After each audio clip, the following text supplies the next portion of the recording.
और दूसरा है जो जनता से कटा हुआ है और उसमें से आधे बीजेपी से मिले हैं।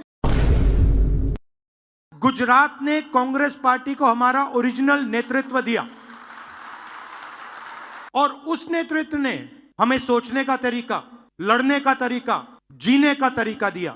30 साल हो गए, हम यहां सरकार में नहीं हैं और जब भी मैं आता हूं तो डिस्कशन 2017, 2012, 2007, 2022, 2027, मगर सवाल चुनाव का नहीं।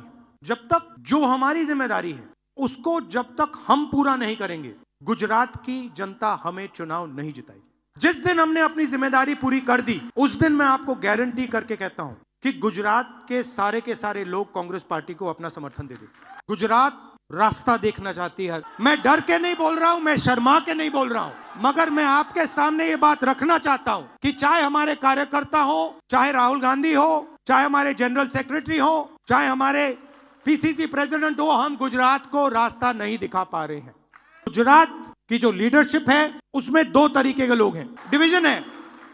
एक है जो जनता के साथ खड़ा है और जिसके दिल में कांग्रेस पार्टी की विचारधारा है, और दूसरा है जो जनता से कटा हुआ है और उसमें से आधे बीजेपी से मिले हैं।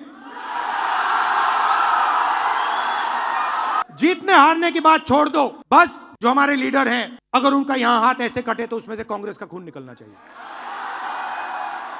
और संगठन का कंट्रोल उन लोगों के हाथ में जाना चाहिए। जैसे ही हम ये करेंगे, तूफान जैसे गुजरात की जनता हमारे संगठन में आने की कोशिश करेगी और हमें उनके लिए दरवाजे खोलने पड़ेंगे। ये हमारा प्रोजेक्ट 2 साल का नहीं है, 3 साल का नहीं है, ये हमारा प्रोजेक्ट 50 साल का है।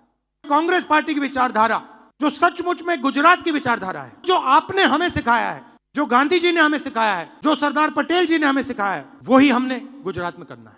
हमारे नेताओं को, और मैं इसमें अपने आप को भी जोड़ रहा हूं, हमारे नेताओं को गुजरात की जनता के बीच में, घर में जाना पड़ेगा, उनकी आवाज सुननी पड़ेगी। आप हमसे चाहते क्या हो, हम आपके लिए क्या कर सकते हैं, हम आपकी शिक्षा के लिए, स्वास्थ्य के लिए, बिजनेस के लिए, भविष्य के लिए क्या कर सकते हैं, बताइए।